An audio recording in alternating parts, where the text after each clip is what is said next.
السلام عليكم ورحمة الله.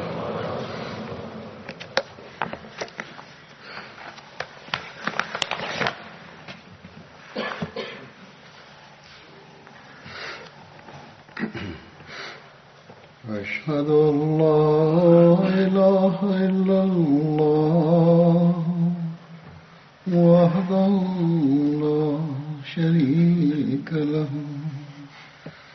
وأشهد أن محمدا عبده ورسوله أما بعد فأعوذ بالله من الشيطان الرجيم بسم الله الرحمن الرحيم الحمد لله رب العالمين الرحمن الرحيم مالك يوم الدين إياك نعبد وإياك نستعين اهدنا الصراط المستقيم صراط الذين أنعمت عليهم غير المغضوب عليهم ولا الضالين. Hazur kaže, na prošloj hudbi sam govorio u vezi vakfe džedida i pozicijama raznih zemalja i tu sam rekao da je Islamabad od svih džemata u Velikoj Britaniji bio prvi. Kako god poslije sam saznao da ove informacije nisu tačne i Aldershot je prvi džemat u skupljanju vakfe džedida u Velikoj Britaniji, a Islamabad je drugi. Hazur kaže, ne želim da sad objašnjavam kako se ovo desilo, ali vrlo je važno da popravim ovu grešku. I zbog toga spominjem odmah na početku hudbe.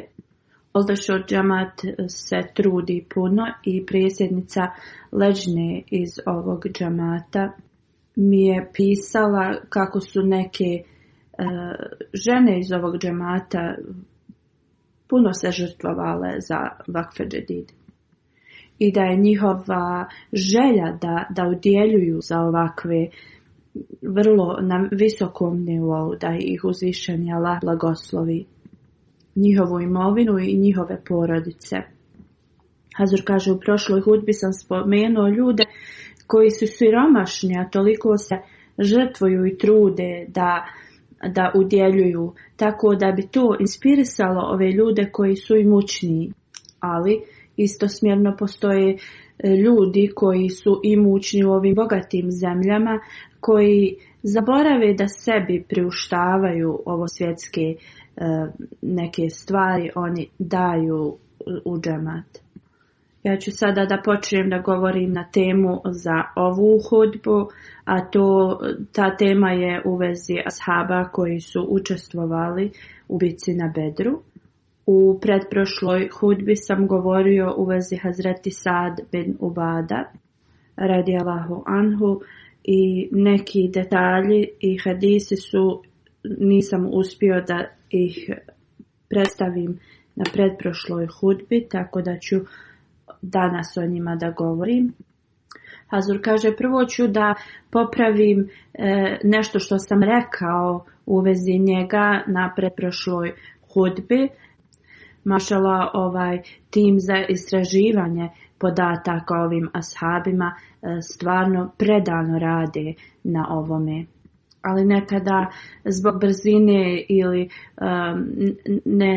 ne pregledaju to fino i onda se neki hadisi ili događaji izmiksaju, govore o dva različita ashaba, ali nekada jednostavno ne obrate pažnju da se tad govori o drugoj osobi. Također nekada se ne koriste najbolje riječi koje bi se trebale upotrijebiti kada ovi prevodioci prevode ove hadise i ovu historiju sa arapskog jezika i tu se dogode greške također. U svakom slučaju poslali su ispravku u vezi ovih podataka, tako da ću ovo prvo da spomenem. 27. decembra dok sam govorio o Sad bin Ubada, kada sam rekao da je časni poslanik sallallahu alejhi ve sellem uspostavio bratstvo između njega i Tulejb bin Umeira, prema Ibni Isaku, bratstvo je uspostavljeno od časnog poslanika između Sad bin Ubada radijallahu anhu i Hazreti Abu Dar Gafari radijallahu anhu. Kako god neki se ne slažu s ovim, i Vakti je odbio ovo, jer prema njemu časni poslanik sallallahu alejhi ve sellem je uspostavio ovo bratstvo između ashaba prije bitke na Bedru, a Hazreti Sad Abu Gafari radijallahu anhu, on nije bio prisutan u Medini u to vrijeme. Hazreti Zer Abu Gafari radijallahu anhu nije učestvovao u bitci na Bedru, ni na Uhudu, ni kod Hendeka, i poslije toga se pridružio islamu. U svakom slučaju ja sam ovo spomenuo i prije da je ovo argument koji Vakti daje, ali dokazi u vezi ovoga hadisa su bili u vezi Hazreti Munzir bin Amar bin Kejs. Tim iz Rabbe koji istražuje, oni su rekli da knjiga iz koje su uzeli ove dokaze je također imala ime od Hazreti Sada bin Ubada i oni su greškom stavili ovaj hadis za hudbu u vezi Sad bin Ubada radijallahu anhu, gdje je ovo dokaz u vezi bratstva između Hazreti Munzir bin Amar, i ove detalje sam ja već spomenuo u januaru prošle godine dok sam govorio, 25. januara. U svakom slučaju ovo je bila ta ispravka i ja ću sada da nastavim da govorim o njegovom životu. Kada je bila bitka kod Rova, bitka na Hendeku, časni poslanik sallallahu alejhi ve sellem je razmišljao da li da po jednom ashabu pošalje dio hurmi i ovom plemenu koje se nije pridružilo u toj borbi, a bili su pod ugovorom. I tada je poslanik sallallahu alejhi ve sellem jedino pitao Hazreti Sada bin Muaza i Hazreti Sada bin Ubada u vezi njihovog mišljenja u vezi ovoga. Oni su rekli: o Allahov poslaniče, ako je ovo tebi naređeno od uzvišenog Allaha, onda mi nemamo nikakav prigovor, ali ako nije, onda naše mišljenje je da im se ništa ne da radi njihove izdaje. Poslanik sallallahu alejhi ve sellem je rekao: ne, ja nisam dobio nikakve upute od Allaha u vezi ovoga, ovo je moje mišljenje i želio sam da čujem i vaše. Njih dvojica su rekli: o Allahu poslaniče, ovi ljudi i u džahilijetu, u vremenu prije islama, nisu ovo očekivali od nas, tako zašto sada kada nam je Allah dao istinu da im se drugačije prema njima, u drugim riječima da treba prema njima postupati kao prema pravilima i prije islama koji se tiču izdajnika. Časni poslanik sallallahu alejhi ve sellem je bio zadovoljan s njihovim odgovorom. Časni poslanik sallallahu alejhi ve sellem je bio više zabrinut u vezi ensarija koji su bili tu rodom zbog te velike okupacije, i brinući se tako i pitajući ova pitanja, poslanik sallallahu alejhi ve sellem je želio da sazna kako je stanje uma od ensarija, da li oni posustavaju. Tako kad je dobio odgovor od ove dvojice poglavica ensarija, Poslanik sallallahu alejhi ve sellem je bio zadovoljan i nastavio je rat. U vezi Benu Kurejza i njihove izdaje u toku tog rata kod rova. Hazreti Mirza Bashir Ahmed Sahib piše u Sirat Hatamun Nebijin. Druga taktika koju Ebu Sufjan je koristio tada jeste da je dao instrukcije jednom od jevrejskih poglavica iz Benu Nazira da pomogne to drugo pleme, tako da je ovaj poglavica nekako prošao i došao u kuću od ovog drugog poglavice od tog plemena. Prvo Kab je odbijao to i rekao je mi imamo ugovor sa Muhammedom sallallahu alejhi ve sellem i da on uvijek ispuni svoje ugovore prema nama. I onda je on rekao ja ne mogu da izdam ovaj ugovor i da se ponašam tako prema njemu. Kako god ovaj drugi poglavica što je došao da ga nagovara, on mu je opisao kako Kurejšije se neće vratiti iz Medine dok ne totalno unište islam i opisao mu je kao pobjedu. I onda on se na kraju se složio da izda poslanika sallallahu alejhi ve sellem. I tako Benu Kurejza je također se dodala kao pomoć ovoj ogromnoj armiji. Oni su već bili mnogo jaki materijalno, više od muslimana i znači još ovo je bio dodatak toj jačini. Kada je poslanik sallallahu alejhi ve sellem saznao o ovoj izdaji, on je poslao jednog od ashaba da ide i da istražuje 3 puta dnevno u vezi njihovih planova.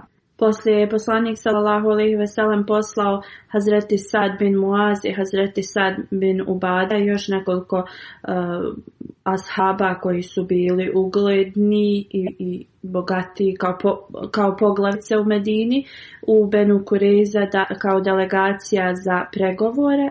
I još im je dao upute kada ako budu se vratili i vijesti budu loše, da ovo ne govore ljudima u Medini, tako da bi se stvorila panika i nemir. Kada su ova delegacija kada je stigla do Benu Kurejza i Kab bin Asad ih je dočekao, on je bio vrlo arogantan prema njima i kada su ova dvojica ashaba ga podsjetili na njihov ugovor, Kab i njegov narod su vrlo arogantno odgovorili: gubite se odavde, ne postoji ugovor između nas i Muhameda sallallahu alejhi ve sellem. Oni su se vratili i Hazreti Sad bin Muaz i Hazreti Sad bin Ubada došli su kod poslanika sallallahu alejhi ve sellem i oni su mu ispričali u vezi ovoga u tajnosti. Tako rat se i dalje nastavio. U toku te bitke Hazreti Sad bin Ubada je nekoliko kamila natovario sa hurmama i poslao ih muslimanima i poslaniku sallallahu alejhi ve sellem. Tada je poslanik sallallahu alejhi ve sellem rekao kakav odličan način i kako je hurma tako hranljiva. U toku bitke Mutaul koja se desila u Džemadijul Ula u 8. posle hidžre, Hazreti Zeid radijallahu anhu je poginuo. Časni poslanik sallallahu alejhi ve sellem je otišao u njegovu kuću da razgovara sa njegovom porodicom. Njegova kćerka je došla kod časnog poslanika sallallahu alejhi ve sellem. Ona je puno plakala zbog tuge za svojim ocem. Rezultat toga je bio da je časni poslanik sallallahu alejhi ve sellem počeo da plače također. Hazreti Sad radijallahu anhu je pitao: o Allahov poslaniče, koji je razlog za ovo? Poslanik sallallahu alejhi ve sellem je rekao: ovo je ljubav voljenog prema svom voljenom. hadis koji je zabilježen u Buhariju i Šam bin Urva prenosi od svog oca kada je poslanik sallallahu alejhi ve sellem krenuo na Meku. Kurejšije su dobili informacije u vezi ovoga i Ebu Sufjan sa još nekoliko njegovih drugova su otišli iz Mekke da saznaju u vezi ovoga. Išli su od Mekke do Maru Zahra mjesta koje je udaljeno 5 milja od Mekke. Tu se nalaze izvori vode i velike bašče sa hurmama. Kada su oni stigli tu, vidjeli su mnogo naloženih vatri, isto kao kad se boravi na Arafatu u vrijeme hadža. Kada je ovo vidio, Ebu Sufjan je pitao šta je ovo? Izgledaju kao vatre sa Arafata. Drugi njegov drugar je rekao ovo izgleda kao vatre od Benu Amr. Ebu Sufjan je rekao Benu Amr nema ovoliki broj. Tada su neki stražari časnog poslanika sallallahu alejhi ve sellem ih ugledali i onda su ih zarobili. Tada su dovedeni kod časnog poslanika sallallahu alejhi ve sellem i Ebu Sufjan je tad primio islam. Kada je poslanik sallallahu alejhi ve sellem krenuo prema Meki opet, rekao je Hazreti Abbasu da zadrži Ebu Sufjana na planinskom prolazu tako da on vidi muslimansku armiju. Hazreti Abbas ga je tu zadržao i mnoga plemena su prošla zajedno sa časnim poslanikom sallallahu alejhi ve sellem. Kad je jedna grupa prolazila, Ebu Sufjan je pitao Abbas, ko su ovi ljudi?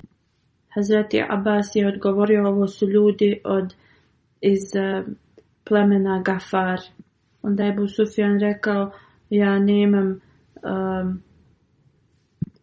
nisam zabrinut za Ebu Gafar plemen. Onda su ljudi iz Džuhejna plemena prošli kraj njih. Ebu Sufjan je pitao isto pitanje. Onda su ljudi od plemena Sad bin Husein prošli. On je pitao isto pitanje. Onda ljudi iz Sulejm plemena su prošli. On je i dalje pitao isto pitanje. Dok zadnja divizija nije prošla, koju on nikada nije vidio prije, Ebu Sufjan je upitao ko su ovi ljudi. Hazreti Abbas je odgovorio, ovo su Ensarije i njihov poglavica Hazreti Sad bin Ubada. On drži njihovu zastavu.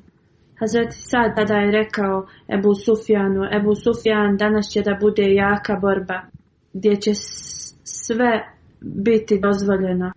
Tada je Ebu Sufjan rekao Hazreti Abbasu da Ebu Sufjan je rekao Hazreti Abbasu kako bi bio veliki dan razorenja da je u ovoj borbi, drugim riječima kao da nije postao musliman i da je bio na strani nevjernika, kao to bi bio dan koji bi bio razoravajući, ali on je sada musliman jer je prihvatio islam. Onda je zadnja divizija naišla koja je bila vrlo mala. Hazreti Zubair bin Avam je nosio zastavu. Tu je bio poslanik sallallahu alejhi ve sellem sa muhadžirima. Kada je poslanik sallallahu alejhi ve sellem prošao kraj Ebu Sufjana, on je rekao poslaniku sallallahu alejhi ve sellem, zar ti ne znaš šta je Sad bin Ubada rekao? Onda mu je on rekao sve šta je rekao Hazreti Sad. Poslanik sallallahu alejhi ve sellem je rekao da danas će uzvišeni Allah da vrati Kabu i da će platno biti prekriveno preko i da nikakav se rat neće desiti danas. Hazreti Muslima odgovori u vezi ovoga detalja sljedeće. On govori kada je poslanik sallallahu alejhi ve sellem krenuo da osvoji Meku, naredio je Hazreti Abbasu da sa Ebu Sufjanom stoji na jednom mjestu na planinskom prolazu gdje on i njegovi drugovi mogu da vide armiju muslimansku. I tako oni su stajali i gledali sva ova plemena koja su ranije im pomagala da spletke rade protiv muslimana. Oni su se pridružili i išli su sada prema Meki uz časnog poslanika sallallahu alejhi ve sellem. Oni su bili vojnici koji su bili vjernici, dizali su slogane islama, a ne slogane prije islama, i nisu uzvikivali da će da dovrše poslanikov život, već da brane njegov život i da ne proljevaju njegovu krv nego svoju radi njega. Ovo nije bilo samo da predstave neku sliku solidarnosti, ovo je bio dan i put kada Božje jedinstvo je bilo uspostavljeno širom svijeta. I moglo se vidjeti koliko su ovi ljudi bili predani islamu na njihovim licima. Kada je došlo pleme Ašra prolazilo, poslanik Ebu Sufjan je pitao ko su oni. Abbas je rekao Ašra pleme. On je rekao, bio je zaprepašten i rekao, u cijeloj Arabiji ovo pleme je bilo najveći neprijatelj prema Muhammedu sallallahu alejhi ve sellem. A Hazreti Abbas je rekao, sva hvala pripada Allahu koji je promijenio srca svih ovih neprijatelja islama kada je on smatrao da treba to da se desi. Zadnji je došao poslanik sallallahu alejhi ve sellem u zadnjoj grupi sa Ensarijama i Muhadžirima, koji je bilo oko 2000 i oni su bili puno naoružani. Hazreti Omer radijallahu anhu ih je upućivao kako da hodaju putevima. To je izgledalo tako jedinstvena armija da kada ih je ugledao Ebu Sufjan, on je osjetio veliku nadmoć i pitao je ko su oni. Odgovoreno mu je da su to Ensarije i Muhadžiri. Oni su okružili oko poslanika sallallahu alejhi ve sellem. Ebu Sufjan je rekao, nikakva moć ni sila na ovom svijetu ne može ih zaustaviti. I onda je rekao Abbasu, Abbase, tvoj bratić je postao najveći kralj u svijetu. Hazreti Abbas je rekao, Ebu Sufjan, ti si daleko od istine. On nije kralj, on je poslanik i Božji vjerovjesnik. Da, poslanik, neka bude kako ti kažeš, rekao je Ebu Sufjan. I kako su prolazili, Hazreti Sad, kada je ugledao Ebu Sufjana, jednostavno nije mogao da zadrži svoje emocije i rekao je da će Allah dozvoliti i sa silom da uđu i da osramote Kurejšije. Kada je poslanik sallallahu alejhi ve sellem prolazio kraj Ebu Sufjan je počeo da govori poslaniku, da li si ti dozvolio da se tvoja porodica i tvoja rodbina masakrira danas? Jer sam to čuo od Hazreti Sada bin Ubada, poglavice Ensarija i Ensarija. On kaže, rekli su da danas ni svetost Kabe i to mjesto neće zaustaviti da se proljeva krv Kurejšija. Onda je rekao, Božji poslaniče, ti si najbolji, ti si onaj najmilostiviji od čovječanstva. Zar ti nećeš oprostiti i zaboraviti šta su tvoji ljudi tebi radili? Kada su čuli ove riječi od Ebu Sufjana, svi ovi ashabi, poslanikovi koji su prije toga bili udarani, progonjeni, izbačeni iz svog grada, počeli su da u svojim srcima osjećaj milosti prema onima koji su im učinili zlo. Rekli su: o Allahov poslaniče, priče koje smo mi govorili i prenosili Ensarijama, može ih u vezi tih vremena, može i to navesti da se osvete i mi ne znamo šta su oni spremni da urade. Poslanik sallallahu alejhi ve sellem je shvatio šta su oni htjeli da kažu, okrenuo se prema Ebu Sufjanu i rekao: šta je sad rekao je pogrešno. Danas nije dan ubijanja, već je dan oprosta. I Kurejšije, također i Kaba će biti počašćeni i poštovani od Allaha. Onda je poslanik sallallahu alejhi ve sellem poslao posada i rekao mu da zastavu njegovom sinu Kejsu i rekao je da on će biti sada komandant Ensarijske armije. Tako da je poslanik ovim sallallahu alejhi ve sellem smirio ove tenzije, a Kejs je bio vrlo mlada osoba kojoj je poslanik sallallahu alejhi ve sellem vjerovao. Hazreti Musleh Maud govori o pobožnosti i karakteru Hazreti Kejsa. Kaže, kada je bio bolestan i ležao pred smrt, ljudi su dolazili da ga posjete i on je pitao zašto neki njegovi prijatelji nisu došli da ga posjete. Jedan prijatelj mu je rekao: tvoja dobrotvornost je ogromna, on je volio da udjeljuje puno i ti si uvijek pomagao ovim kojima je bila pomoć potrebna, davajući im zajam. I mnogi su tebi dužni. Možda neki ne žele da dođu, zato boje se da ćeš ih pitati da ti vrate te pare. Kada je čuo ovo, rekao je: znači ja sam onda razlog zašto moji prijatelji ne dolaze meni.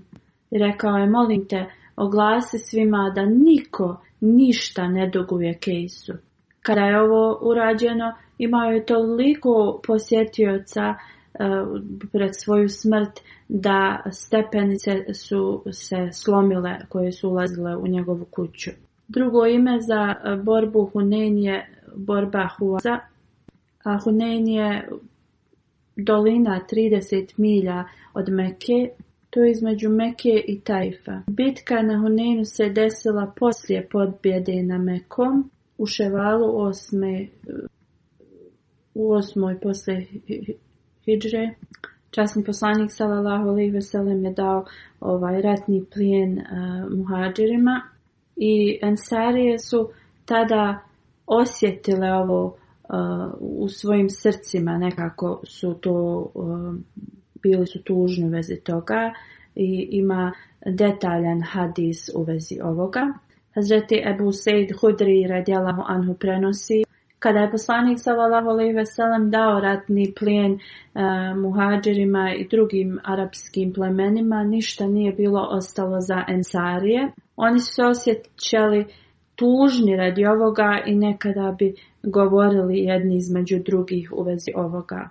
Da je neka osoba i rekla da će uskoro se poslanik sallallahu alejhi ve sellem vratiti Kurejšijama i da je on zaboravio na Ensarije i radi ovoga što im nije dao tog ratnog plijena.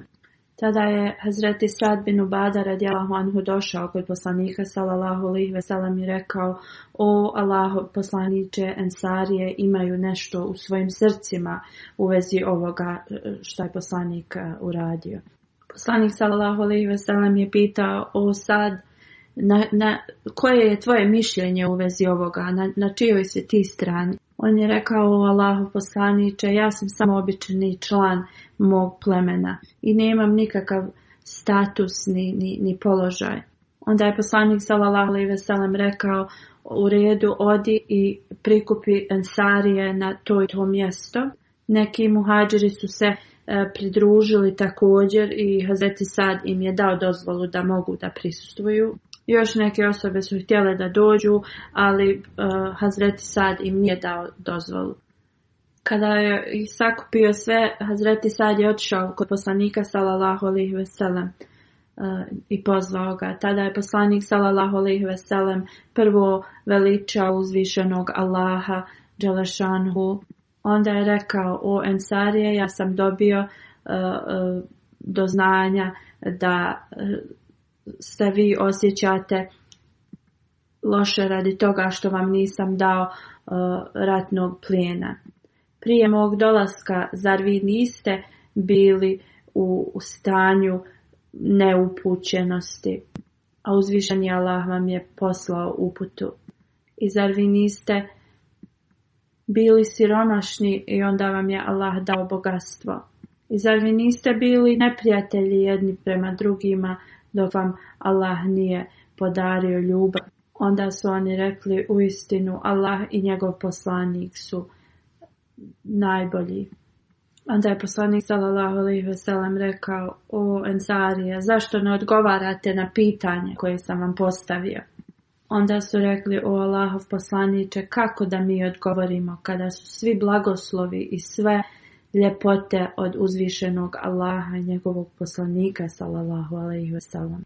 Onda je poslanik sallallahu alejhi ve sellem rekao: tako mi Boga, mogli ste reći da kada su mene i moji ljudi odbili, da ste mi primili, kada su me izbacili, da ste mi vi dali zaštitu. Ja sam došao kod vas jer moji ljudi su me odbacili i vi ste mi dali zaštitu.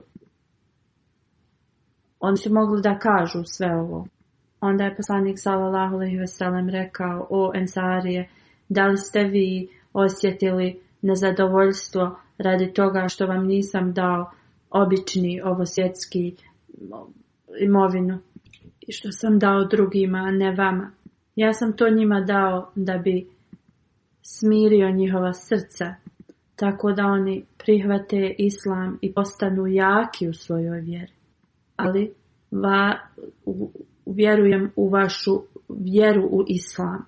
Onda je poslanik sallallahu alejhi ve sellem rekao: o Ensarije, zar vi niste zadovoljni da se drugi ljudi vrate sa ovcama, sa ovom nekom imovinom koju sam im dao, svojim kućama, a vi se vraćate svojim kućama sa vašim poslanikom sallallahu alejhi ve sellem? Onda je poslanik sallallahu alejhi ve sellem rekao: kunjem se onim koji drži moj život u svojim rukama, da ja bi uvijek odabrao Ensarije. I ako bi jedna dolina bila odabrata od Ensarija, ja bi tu dolinu izabrao. I onda se pomolio uzvišenom Allahu: o Allahu, blagoslovi Ensarije, njihove sinove, njihove unuke. Prenosioc govori da tada su sve Ensarije počeli da plaču, da su njihove brade postale mokre, kompletno mokre od njihovih suza. Onda su rekli: mi smo zadovoljni kako god Božji poslanik daje taj ratni plijen i mi smo zadovoljni samo s našim poslanikom sallallahu alejhi ve sellem. Onda je poslanik sallallahu alejhi ve sellem otišao odatle i oni su se svi razišli. Na Hadžatul Veda poslanik sallallahu alejhi ve sellem je otputovao iz Medine u Meku da obavi hadž. Kada je stigao poslanik sallallahu alejhi ve sellem je izgubio svog konja ili devu. Oni i Ebu Bekr radijallahu anhu su koristili istu životinju i tada je se nalazio, brinuo se o njoj jedan sluga od Ebu Bekra radijallahu anhu. Jedan ashab je putovao iza i on je našao tu kamilu koja se je bila izgubila. Kamila je i dalje bila natovarena sa svim potrebnim za put i kada je Hazreti Sad bin Ubada radijallahu anhu čuo u vezi ovoga, on je došao kod poslanika sa svojim sinom Kejsom i doveo je također kamilu koja je bila pripremljena za putovanje. Poslanik sallallahu alejhi ve sellem je stajao ispred svoje kuće kada je Hazreti Sad došao sa svojim sinom i oni su rekli: Božji poslaniče, mi smo čuli da se tvoja kamila zagubila i doveli smo ti drugu. Tada je poslanik sallallahu alejhi ve sellem rekao: Allah je vratio moju kamilu i sve što je bilo na njoj i vi možete da vratite tu kamilu i neka vas Allah obadvojica blagoslovi. Hazreti Usama bin Zaid radijallahu anhu prenosi: jedna kćerka od časnog poslanika sallallahu alejhi ve sellem mi je rekla da njen sin je puno bolestan i da poslanik treba da dođe da ga vidi. Poslanik sallallahu alejhi ve sellem je rekao: on pripada Allahu i Allah ga može pozvati sebi u svakom trenutku. Allah je dao vrijeme za sve. Moraš da budeš strpljiva i predana uzvišenom Allahu. Ona je opet poslala poslanika sallallahu alejhi ve sellem i ovaj put je koristila kao zaklela ga u ime Allaha da dođe da ga vidi. Časni poslanik sallallahu alejhi ve sellem je ustao, tu je bio Hazreti Sad bin Ubada, Hazreti Muaz bin Džebel, Hazreti Ubej bin Kab i Hazreti Zaid bin Sabit radijallahu anhu. Još mnogi ashabi su sjedili oko njega.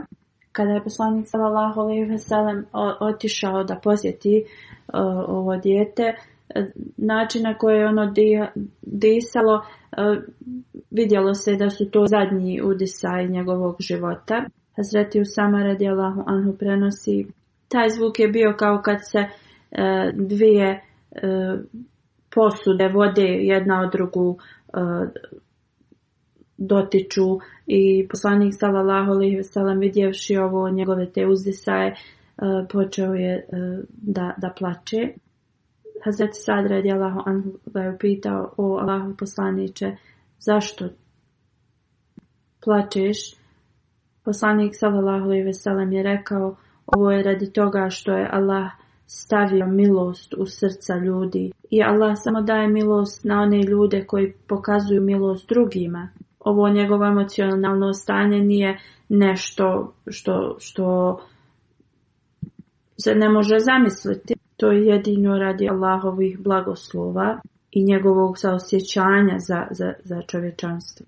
Hazreti Abdullah bin Umar prenosi: kada se Sad bin Ubada radijallahu anhu razbolio, časni poslanik sallallahu alejhi ve sellem je otišao da ga posjeti zajedno sa Abdurrahman bin Auf, Hazreti Sad bin Abi Vakas i Hazreti Abdullah bin Masud radijallahu anhu. Kada je poslanik sallallahu alejhi ve sellem stigao, Hazreti Sad je bio okružen svojim porodicom, članovima porodice. Poslanik sallallahu alejhi ve sellem je pitao da li on preminuo. Oni su rekli: ne, Allahu poslaniče, on je i dalje živ.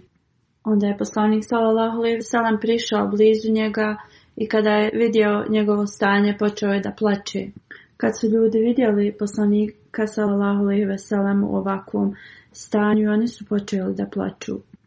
Tada je poslanik sallallahu alejhi ve sellem rekao: čujte moje riječi, uzvišeni Allah ne kazni onoga koji plače i koji osjeti tugu u srcu.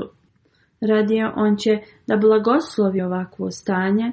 I onda je pokazao prema svom jeziku i rekao je: osoba kad umre dobit će kaznu samo ako njegova porodica previše oplakuje i kuka iznad njegovog tijela. Drugim riječima, nije nama dozvoljeno to da radimo, ali to kako je poslanik sallallahu alejhi ve sellem izgledao i zašto je on počeo da plače jeste kada je vidio Hazreti Sada i molio se za njega. Dok drugi ljudi su mislili da će on da umre tad odmah i zato su počeli da plaču. Poslanik sallallahu alejhi ve sellem im je objasnio da trebaju da se što više uzdržavaju od toga da se glasno plače i nabraja, jer to Allah ne voli. Jer ako suze teku niz lice da bi postigli milost od uzvišenog Allaha, onda to je u redu. Ali ako je radi toga što žalite ili u tom smislu, onda to nije u redu. U svakom slučaju Hazreti Sad bin Ubada nije preminuo tada dok je bolovao, jako je bio bolestan. Hazreti Abdullah bin Umar prenosi: mi smo bili uz časnog poslanika sallallahu alejhi ve sellem kad je neko od ensarija došao i nazvao selam poslaniku sallallahu alejhi ve sellem, i prije nego što je krenuo ovaj ensarija, poslanika je pozvao i rekao: o moj brate ensarija, kako je stanje Hazreti Sada bin Ubada? On je odgovorio da je on sada bolje. Onda je poslanik sallallahu alejhi ve sellem rekao: ko će od nas da ide s njim da ga posjetimo? I mi smo svi ustali, bilo nas je više od 10. On kaže: mi tada nismo ni nosili, nismo se bili ni obuli, nismo imali gornji dio odjeće, tako smo brzo krenuli uz poslanika. Tako smo putovali dok nismo stigli do Sad bin Ubada radijallahu anhu. Ljudi su bili oko njega i svi su se razmakli kada je poslanik i njegovi ashabi došli. Ovaj hadis je iz Sahih Muslima i govori o istom događaju koji sam već spomenuo ranije. Hazreti Džabir bin Abdullah bin Haram prenosi da moj otac mi je naredio da pripremim hariru i ja sam to uradio. Harira je to neko tradicionalno jelo koje se kuha sa brašnom, maslom i vodom. Kako god, na nekim mjestima se govori da je sa mlijekom i brašnom. U svakom slučaju kaže pripremio je i odnio je poslaniku sallallahu alejhi ve sellem. Poslanik sallallahu alejhi ve sellem je bio u svojoj kući i upitao je: o Džabire, je li ovo meso? Ja sam rekao: o Allah poslaniče, ne, to je harira. I on kaže: ja sam to pripremio zato što je moj otac mi naredio i rekao da donesem tebi. Onda sam se vratio kod mog oca i moj otac me je pitao da li sam to uradio i da li sam vidio poslanika sallallahu alejhi ve sellem i da li mi je poslanik išta rekao. Moj otac je tad pomislio da je poslanik sallallahu alejhi ve sellem možda želio da jede meso i on je zaklao jednu kozu, ispekao je to meso i dao mi je da odnesem poslaniku sallallahu alejhi ve sellem. Hazreti Džabir radijallahu anhu kaže: ja sam odnio meso i poslanik sallallahu alejhi ve sellem je rekao: o Allahu, blagoslovi ensarije, posebno blagoslovi Abdullah bin Amr bin Haram i Sad bin Ubada. Hazreti Abu Sejd radijallahu anhu prenosi da je poslanik sallallahu alejhi ve sellem rekao: najbolja kuće od ensarija u Benu Nadjar plemen su u tom plemenu i onda u Benu Abdul Ashr, Benu Haris bin Hazređ i onda Benu Sajda. I da je svaka kuća ensarija puna dobrote. Ovo je zabilježeno u Sahih Buhari. Kada je čuo ovo, Hazreti Sad bin Ubada radijallahu anhu, izgledalo je kao da poslanik sallallahu alejhi ve sellem drži kuće od drugih na boljem stepenu od njihovih i rekao, njemu je rečeno da časni poslanik sallallahu alejhi ve sellem mnogo puta je govorio o njegovom statusu kao da je veći od drugih ljudi i onda je potvrdio i rekao da je poslanik sallallahu alejhi ve sellem rekao: najbolje kuće su u Benu Nadjar, onda u Benu Abdul Ashr, Benu Haris bin Hazređ i onda u Benu Sajda, i da je svaka kuća od ensarija puna dobrote. Abu Selma, koji prenosi ovaj hadis, kaže: Abu Sejd radijallahu anhu je rekao, govori da sam ja ovaj hadis promijenio, ali da je to istina, ja bi onda spomenuo moje pleme prvo, to jest Benu Sajda. Kada je Sad bin Ubada radijallahu anhu ovo čuo, on je to također osjetio u svom srcu, jer u prijašnjem hadisu on je to i rekao da je poslanik sallallahu alejhi ve sellem i stavio njih na zadnje mjesto, i onda je rekao da stave da pripreme njegovog magarca i da ode do poslanika sallallahu alejhi ve sellem. Njegov bratić je rekao: da li ti ideš kod poslanika sallallahu alejhi ve sellem da se suprotstaviš njegovom ovome što je rekao i da pitaš u vezi redoslijeda koji je poslanik sallallahu alejhi ve sellem rekao u vezi ovih plemena? Istina je da časni poslanik sallallahu alejhi ve sellem najbolje zna. Zar nije tebi dovoljno da si ubrojan u jedno od ovih plemena? Tako da je Hazreti Sad bin Ubada promijenio svoj plan i rekao Allah i njegov poslanik znaju najbolje. I ovaj hadis se također nalazi u Sahih Muslimu. Hišam bin Urva prenosi od svog oca da je Hazreti Sad bin Ubada radijallahu anhu učio sljedeću dovu. O Allahu, učini me dostojan pohvale i podari mi čast. Osoba ne može dobiti čast i status bez dobrih dijela, a dobra dijela ne mogu da se postignu bez ovog obadvog, bez ovih svih uslova. Onda, Gospodaru moj, podari mi da ostanem u ovakvom stanju. Ovo je bilo način na koji se on dove upućivao Allahu. Abu Hurajra radijallahu anhu prenosi da je Sad bin Ubada rekao poslaniku sallallahu alejhi ve sellem: ako ja vidim nekog čovjeka sa mojom ženom, jer ja ne smijem njemu raditi ništa dok ne nađem 4 svjedoka. Poslanik sallallahu alejhi ve sellem je rekao da.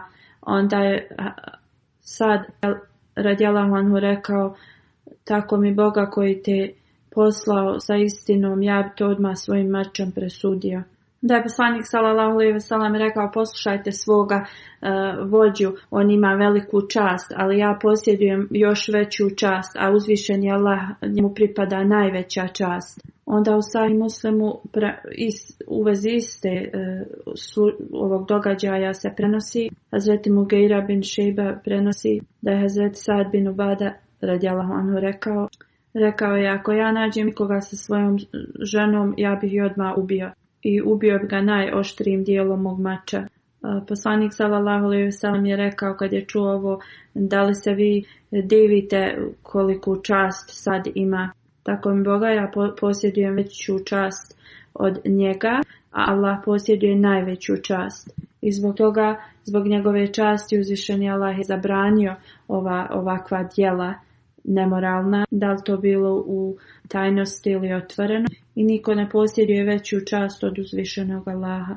I niko nije više zadovoljniji od uzvišenog Allaha kad prihvata i daje oprost. To jeste, niko nema veću čast od uzvišenog Allaha i niko nije zadovoljniji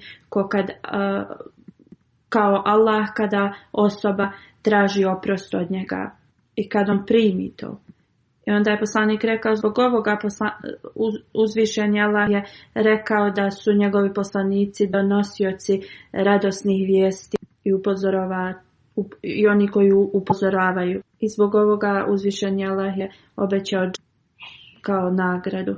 Da se klonimo grijeha jeste da veličamo uzvišenog Allaha i zbog ovoga uzvišeni Allah nam je obećao džennet.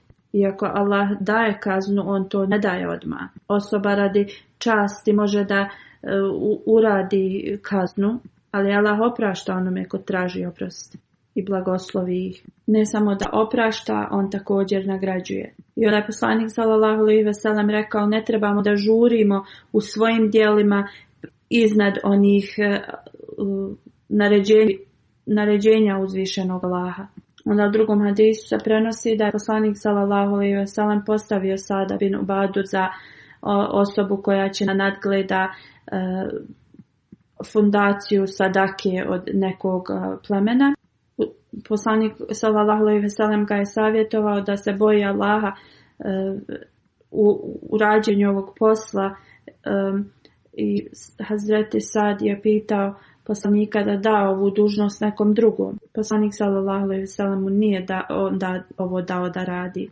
Onda osoba koja dobije nešto da nadgleda, oni moraju da se trude i da ispune prava i dužnosti prema svima. I moraju da budu ravnopravni i da nemaju najmanju trun nepoštenja. I ako ovo, na primjer, ne ispunimo totalno, to je veliki grijeh i bit ćemo odgovorni na sudnjem danu. U toku života časnog poslanika sallallahu alejhi ve sellem 6 ashaba su sakupili Kur'an u jednu knjigu, a Hazreti Sad bin Ubada je bio jedan od njih. Hazreti Muslim radijallahu anhu kaže da Sljedeća imena su imena Hafiza koji su zapamtili časni Kur'an.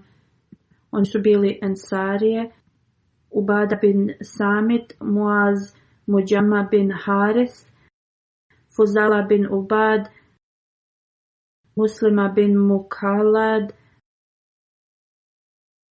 Ebu Durda, Ebu Zaid, Zaid bin Thabit, Ubej bin Kab, and Sad bin Ubada, umivarka. Hazur kaže, postoji još nekoliko detalja u vezi života Sada bin Ubada i ja ću da ih spomenem u sljedećem.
الحمد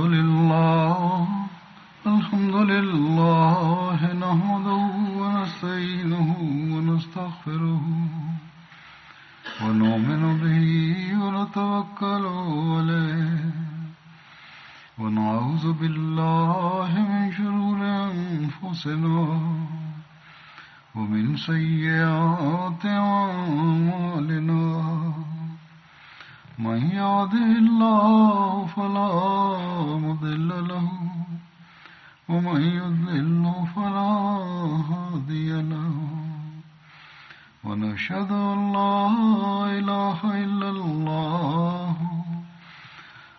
ونشهد أن محمدا عبده ورسوله عباد الله رحمكم الله إن الله يأمر بالعدل والإحسان وإيتاء ذي القربى وينهى عن الفحشاء والمنكر والبغي يعظكم لعلكم تذكرون اذكروا الله يذكركم وادعوه يستجب لكم ولذكر الله أكبر.